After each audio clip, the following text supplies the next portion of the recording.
kamusta sa inyong lahat? Ngayon, titingnan natin ang ilang mga sipi mula sa Biblia. Sige, simulan na natin.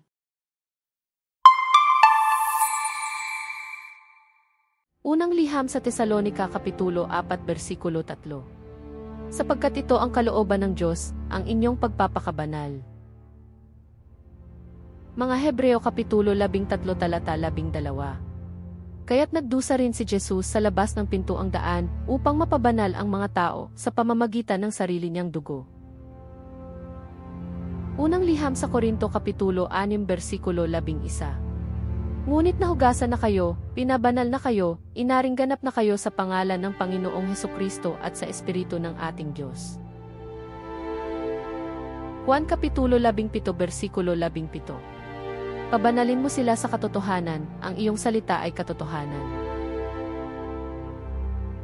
Unang liham kay Pedro Kapitulo 1 versikulo 2. Ayon sa paunang kaalaman ng Diyos Ama, sa pagpapakabanal ng Espiritu, para sa pagsunod kay Hesukristo at para sa pagwiwisik ng kanyang dugo.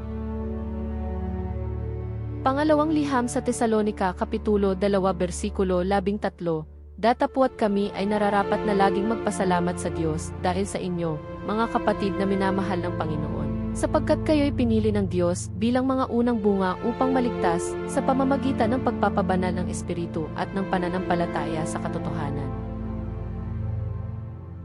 Efeso Kapitulo 5 versikulo 26. Upang siya ay mapabanal, nanilinis siya sa pamamagitan ng paghugas ng tubig ng salita.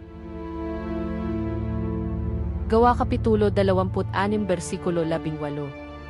Upang idilat ang kanilang mga mata, upang sila'y magsibalik mula sa kadiliman tungo sa liwanag, at mula sa kapangyarihan ni Satanas tungo sa Diyos, upang sila'y tumanggap ng kapatawaran ng mga kasalanan, at ng isang dako sa kanila na pinabanal sa pamamagitan ng pananampalataya sa akin.